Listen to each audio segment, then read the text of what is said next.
श्री राम जी का विवाह और राज्याभिषेक दोनों ही शुभ मुहूर्त देखकर शास्त्रों के अनुसार विधि पूर्वक संपन्न किए गए थे। फिर भी न तो उनका वैवाहिक जीवन सुखद रहा और न ही राज्याभिषेक पूर्ण हो सका। विवाह के तुरंत बाद उन्हें वनवास मिला और राज्याभिषेक के दिन ही उन्हें राजमहल की जगह वन की ओर प्रस्थान करना पड़ा। यह सब विधि का विधान था। जब इस दुखद परिस्थिति का कारण पूछा गया तो महर्षि वशिष्ठ जी ने कहा, सुनहु भरत, भावी प्रबल बिलखी कहे मुनिनाथ, हानि लाभ जीवन मरण यश अपयश विधि हाथ। हे भरत, भावी बहुत बलवान होता है, हानि लाभ जीवन मरण यश अपयश सभी विधाता के हाथ में है। मनुष्य चाहकर भी भाग्य को नहीं बदल सकता।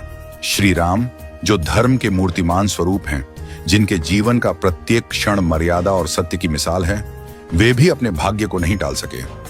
उन्हें वनवास मिला, पत्नी सीता को खोना पड़ा और अंत में उन्होंने स्वयं सरयू में जल समाधि लेकर अपनी लीला का समापन किया।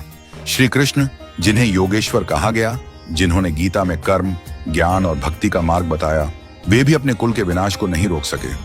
उनके यादव वंश में आपसी कलह से एक दूसरे का संहार हुआ। महादेव शिव, जो महामृत्युंजय के अधिष्ठाता हैं, वे भी अपनी प्रिया सती की मृत्यु को नहीं रोक सके। त्रिकालदर्शी होकर भी वे विधि के विधान को नहीं बदल सके। रामकृष्ण परमहंस, जिन्हें दिव्य सिद्धियां प्राप्त थीं और जिन्होंने हजारों लोगों को ईश्वर का मार्ग दिखाया, वे भी कैंसर जैसी बीमारी को नहीं रोक सके। उन्होंने कहा था, यह शरीर नश्वर है, आत्मा ही अमर है।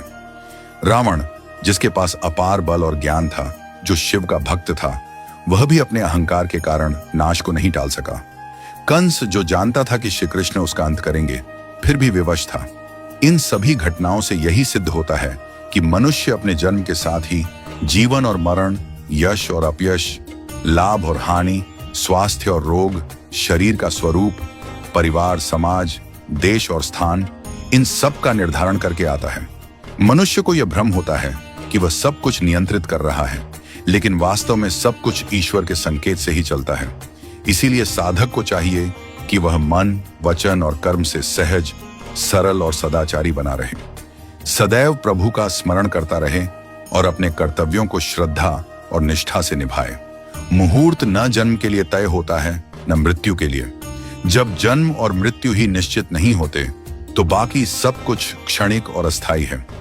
केवल प्रभु का नाम ही शाश्वत सत्य है।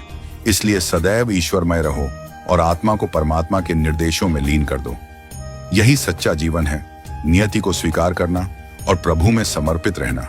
हमेशा अपना कर्म करो और बाकी सब कुछ प्रभु के ऊपर छोड़ दो। वही सब करने वाले हैं। हम और आप तो बस कठपुतली हैं जो प्रभु की इच्छा से चल रहे हैं। तो जैसा प्रभु को चलाना है वैसे ही चलते रहो और जैसा प्रभु को करना उसको होने दो।